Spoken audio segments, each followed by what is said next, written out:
পরিস্থিতিতে লকডাউন চলছে, কেননা করোনা প্রতিরোধের জন্য আমরা সবাই এখন গৃহবন্দী। কিন্তু তাই বলে পড়াশোনা তো বন্ধ থাকতে পারে না।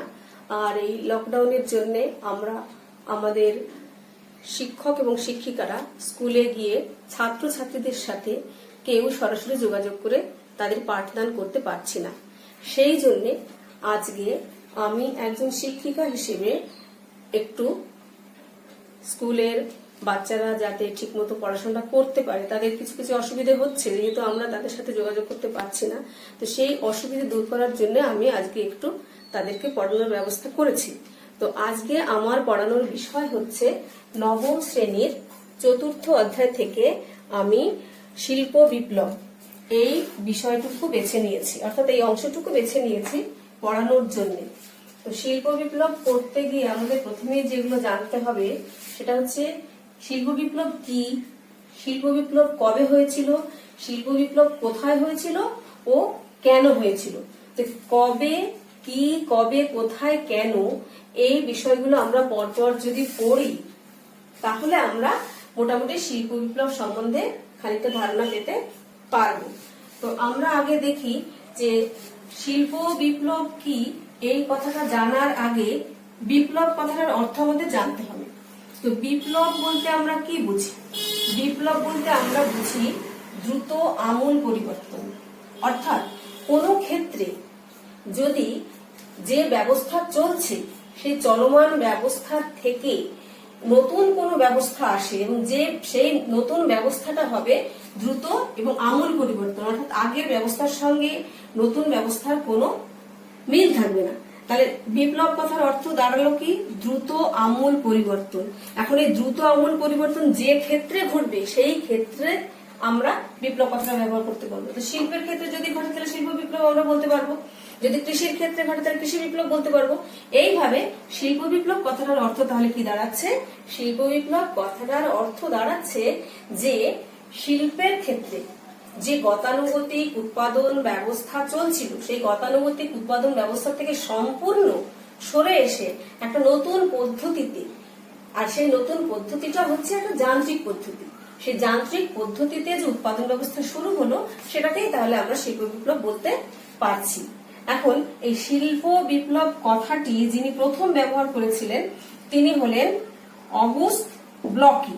ইনি ছিলেন একজন ফরাসি দার্শনিক এবং সমাজতত্ত্ববিদ। তিনি 1837 সালে প্রথম এই শিল্প বিপ্লব কথাটি ব্যবহার করেন। আমি এটা একটু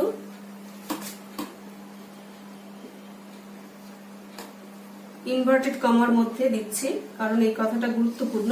তাহলে শিল্প বিপ্লব কথাটি প্রথম 1837-এ অগুস্ত ব্লকি ব্যবহার করেন।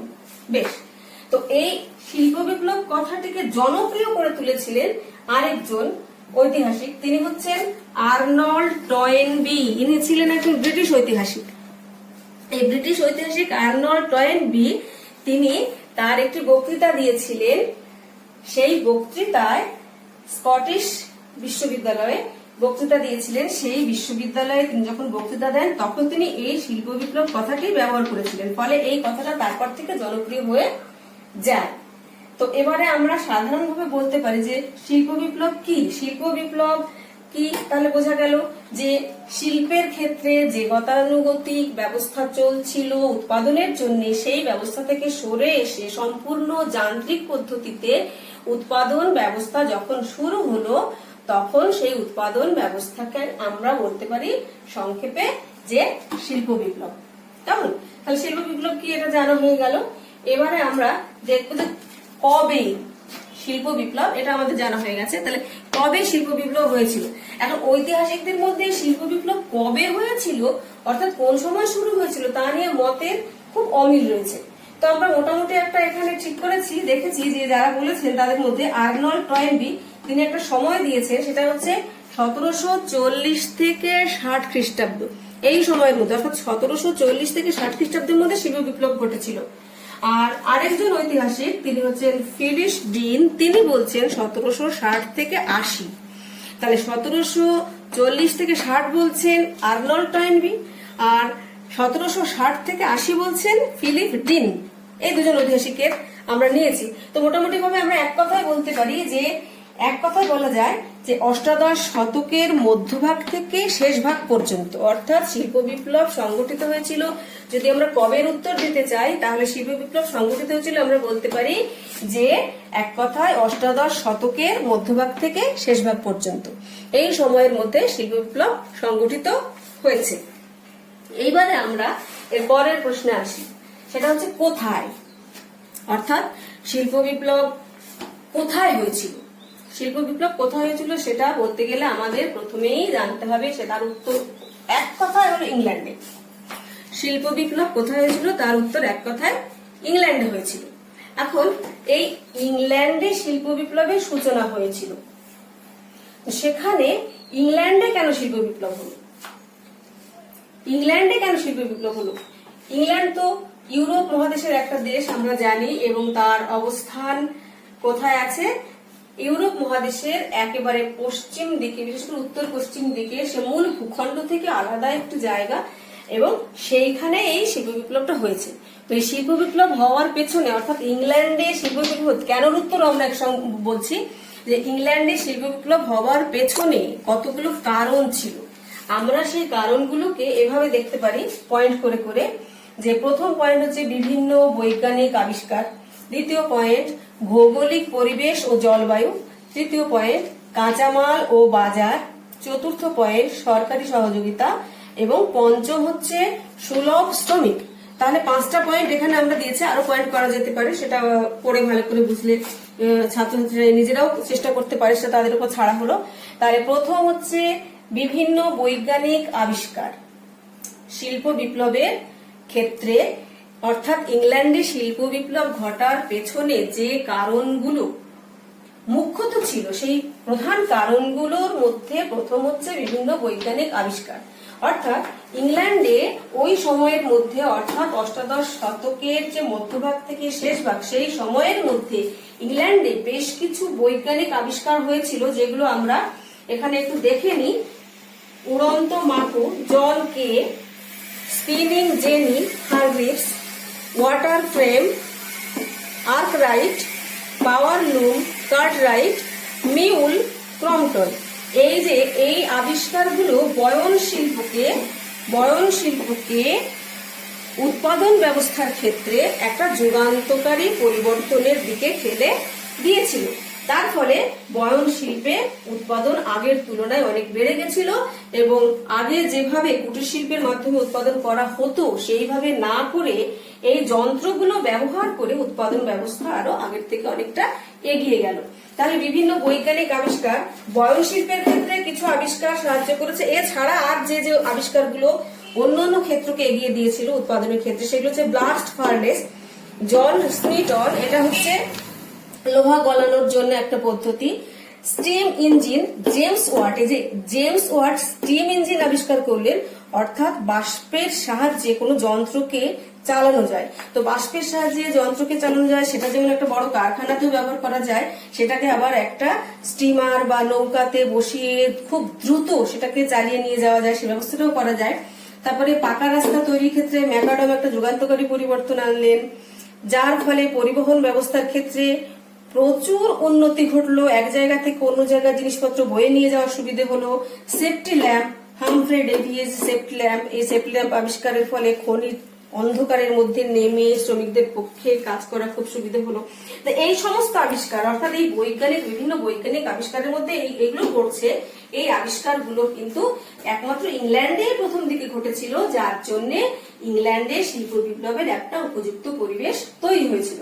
তারপরে আমরা আসি দ্বিতীয় পয়েন্টে, ভৌগোলিক পরিবেশ ও জলবায়ু।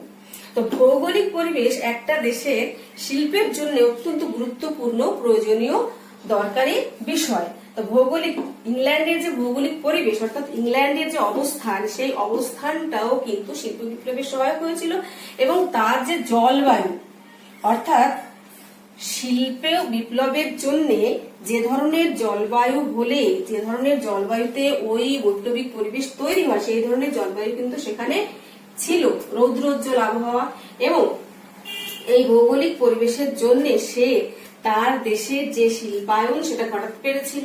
পরবর্তী আমরা পয়েন্টে যাচ্ছি, সেটা হচ্ছে কাঁচামাল ও বাজার। অত্যন্ত গুরুত্বপূর্ণ একটি পয়েন্ট, কাঁচামাল ও বাজার। এই কাঁচামাল অর্থাৎ একটা কারখানা তৈরি করতে গেলে সেই কারখানায় যে কাঁচামাল, যে জিনিসটা তৈরি করা হবে, উৎপাদন করা হবে, যে পদার্থগুলো বা যে জিনিসগুলো, তো সেই জিনিসগুলো যেটা কাঁচামাল দরকার, তো সেই কাঁচামাল কিন্তু ইংল্যান্ডে যথেষ্ট পরিমাণে পাওয়া যেত। এবং শুধু তাই নয়, ইংল্যান্ডে যে কাঁচামাল পাওয়া যেত তাই নয়, ইংল্যান্ড সেই সময় অর্থাৎ এই অষ্টাদশ শতকের, আমাদের বারবার এখানে ফিরে আসতে হচ্ছে, অষ্টাদশ শতকের মধ্যভাগ থেকে শেষ ভাগ যে সময়টাকে আমরা দেখছি, সেই সময় কিন্তু ইংল্যান্ড পৃথিবীর বিভিন্ন দেশে তার উপনিবেশকে একেবারে জাঁকিয়ে ফেলেছে। ফলে সেই সমস্ত উপনিবেশ থেকে, বিশেষ করে ভারতবর্ষ থেকে, আমেরিকা থেকে তারা প্রচুর কাঁচামাল তাদের দেশে নিয়ে যেতে পারছে এবং সেই কাঁচামালের তারা ব্যবহার করতে পারছে। কাঁচামাল ব্যবহার করে তারা প্রচুর উৎপাদন বাড়াতে পারছে। আবার সেই উৎপাদিত জিনিসপত্র সেগুলো কিন্তু তারা তাদের নিজেদের দেশের চাহিদা মিটিয়ে, নিজেদের মহাদেশের চাহিদা মিটিয়ে আরো যে উদ্বৃত্ত পণ্য হচ্ছে সেইগুলোকে বিক্রি করার জন্যও কিন্তু তারা যে সমস্ত অঞ্চল থেকে কাঁচামাল নিয়ে যাচ্ছে সেই সমস্ত দেশের বাজারে কিন্তু আবার তারা উৎপাদিত পণ্যগুলো বিক্রি করতে পারছে। সুতরাং কাঁচামাল এবং বাজার দুটোই কিন্তু তার উৎপাদিত জিনিসপত্র বিক্রি করার জন্য যেমন বাজার পাচ্ছে, সেই যেখানে থেকে তারা উৎপাদিত জিনিসপত্র বিক্রি করছে সেখান থেকে এবার তারা কাঁচামাল নিজের দেশে নিয়ে আসতে পারছে। এই সুবিধাগুলো কিন্তু ইংল্যান্ড সেই সময় পেয়েছে। তারপরে আসি সরকারি সহযোগিতায়। ব্রিটিশ সরকার কিন্তু এই শিল্প বিপ্লবের ক্ষেত্রে যতটা সহযোগিতা করেছিল, অর্থাৎ বিশেষ করে শিল্পপতিদের জন্য যে কাগজপত্র তৈরি করতে হতো বা তাদের যে ব্যাংকে ঋণ পেতে হতো, এই সমস্ত সহযোগিতা বা তাদের সপক্ষে আইন তৈরি করা, এই সমস্ত কিন্তু ব্রিটিশ সরকার করেছিল। ফলে ইংল্যান্ডের শিল্প বিপ্লব প্রথমে হতে সাহায্য করেছিল। আমরা পরের পয়েন্টে যাচ্ছি, সুলভ শ্রমিক। সুলভ শ্রমিক বলতে আমরা কি বুঝি? সুলভ শ্রমিক বলতে আমরা বুঝি যে সস্তায় প্রচুর শ্রমিক পাওয়া যায়। অর্থাৎ শিল্প বিপ্লবের ফলে যে বড় বড় কারখানা তৈরি হলো, সেই বড় বড় কারখানাগুলোতে চালাতে গেলে যে শ্রমিকের দরকার, যন্ত্রপাতি বসানো হয়েছে কিন্তু যন্ত্রপাতি তো চালাতে হবে শ্রমিককে, সেই শ্রমিকের যোগান কিন্তু ইংল্যান্ডে যথেষ্ট পরিমাণে ছিল। তো সেক্ষেত্রে আমরা দেখি যে ইংল্যান্ডে এই যে শ্রমিকের যোগানটা কোথা থেকে কিভাবে আসছে। সেই সময় ইংল্যান্ডের যে রাজনৈতিক বা সামাজিক পরিবেশ ছিল তাতে দেখা যাচ্ছে যে মুক্ত ভূমিদাস, অর্থাৎ আগে যে ভূমিদাসরা মালিকের বা জমিদারের জমিতে কাজ করত তারা এই সময় মুক্ত হয়ে যায়। তো সেই তাদের প্রচুর একটা সংখ্যা। প্রান্তিক চাষি, গ্রামীণ কারিগর, অর্থাৎ বড় বড় কারখানা বসে যাওয়াতে গ্রামের যে কুটির শিল্পগুলি ছিল সেগুলো তো নষ্ট হয়ে গেল। ফলে সেই কুটির শিল্পের যে কারিগর তারা এবং উদ্বৃত্ত জনগণ। তো উদ্বৃত্ত জনগণ কি করে হয়? সেই সময় ইংল্যান্ডে প্রচুর জনসংখ্যা বেড়েছিল, অর্থাৎ সেই জনসংখ্যা বৃদ্ধির ফলে যে বাড়তি লোক, বাড়তি জনগণ, সেই বাড়তি জনগণ, তাহলে মুক্ত ভূমিদাস, প্রান্তিক চাষি, গ্রামীণ কারিগর এবং উদ্বৃত্ত জনগণ, এরা সবাই মিলে কিন্তু শ্রমিকের যোগানটা দিয়েছিল। ওই নতুন নতুন কারখানাগুলোতে সবাই মিলে কিন্তু শ্রমিকের যে সুলভ শ্রমিকের যে ব্যাপারটা সেটা কিন্তু তারা মেটাতে পেরেছিল। এখন আমরা এখানে একটু আলোচনা করে নিতে পারি যে এরা সবাই কেন হঠাৎ শ্রমিক হতে গেল। এখন এখানে এই ব্যাপারটা বলতে গেলে আমাদের দেখতে হবে যে বড় বড় কারখানা যখন বসে গেল তখন বড় বড় কারখানা তৈরির জন্য প্রচুর জমি দরকার হলো। তাহলে সেই জমিতে বড় বড় কারখানা বসানোর ফলে গ্রামীণ লোকেরা তাদের যে ছোট ছোট কারখানাগুলি ছিল সেই ছোট ছোট কারখানাগুলিতে তাদের লাভ কম হতো এবং তাদের খাটতে হতো বেশি, সারাদিন ধরে মানে তারা পরিবারের সমস্ত লোকজনকে নিয়েই, তোমরা জানো যে কুটির শিল্পের জন্য পরিবারের সমস্ত লোক ছোট যন্ত্রপাতি নিয়ে করতে হয় কাজটা, তো সেক্ষেত্রে তাদের সবসময় পরিশ্রম করতে হতো আর তাদের মুনাফাও কম হতো। তো তারা ভেবেছিল যে আমরা যদি শহরে যাই, কারখানাগুলো শহরেই তৈরি হয়েছিল, তারা ভেবেছিল আমরা যদি শহরে যাই তাহলে শহরে আমরা কম পরিশ্রমে সেখানে অনেক আয়েসী জীবনযাপন করতে পারবো, বিলাসী জীবনযাপন করতে পারবো। সেই লাভের আশায় তারা, অর্থাৎ সেই সময় গ্রামগুলি জনশূন্য হয়ে গ্রাম থেকে প্রচুর লোক শহরে যায়, শহরমুখী হয় এবং শহরে গিয়ে তারা এই কারখানার জন্য যে শ্রমিকের প্রাচুর্যতা, সেই প্রাচুর্যতা তারা সেখানে সৃষ্টি করতে পারে। অর্থাৎ শিল্প বিপ্লবের যে প্রাথমিক যে শর্তগুলো, বিভিন্ন বৈজ্ঞানিক আবিষ্কার তার ফল, ভৌগোলিক পরিবেশ তার ফল, কাঁচামাল, বাজার, সরকারি সহযোগিতা, সুলভ শ্রমিক, এই সমস্ত কিছু মিলিয়ে ইংল্যান্ডে প্রথম এই সুবিধাগুলো দেখা দিয়েছিল, যার ফলে ইংল্যান্ডে প্রথম শিল্প বিপ্লব হয়। আর একটা কথা এখানে বলার প্রয়োজন, সেটা হচ্ছে ইংল্যান্ডের যে ভৌগোলিক পরিবেশের মধ্যে আমরা আরেকটা জিনিস দেখতে পাবো, আমি বলতে ভুলে গেছিলাম, সেটা হচ্ছে ইংল্যান্ডের যে খালগুলি ছিল এবং নদী ছিল, জলপ্রপাত ছিল, সেই খাল, নদী, জলপ্রপাত, তার মধ্যে দিয়ে, সেগুলো ছিল খরস্রোতা, তার মধ্যে দিয়ে জল পরিবহনের ক্ষেত্রে যে ছোট ছোট নৌকাগুলি ব্যবহার করা হতো, সেগুলোতে স্টিমারের মতো, স্টিম ইঞ্জিন যেটা আবিষ্কার করা হয়েছে, সেই স্টিম ইঞ্জিন আবিষ্কারের ফলে ওইগুলো সাহায্যে তারা ওই জল পরিবহনের ক্ষেত্রে দ্রুত এক জায়গা থেকে আরেক জায়গায় যেতে পারত। তো এই হচ্ছে ইংল্যান্ডে শিল্প বিপ্লব হওয়ার কারণ। তাহলে কি, কবে, কোথায়, কেন, আমরা মোটামুটি এই প্রশ্নগুলো এখন আলোচনা করলাম। আজকের মতো এখানেই শেষ। যদি কারোর কোনো অসুবিধা হয় তাহলে আমাকে জিজ্ঞেস করলে আমি তাদের প্রশ্নের উত্তর দেওয়ার চেষ্টা করব।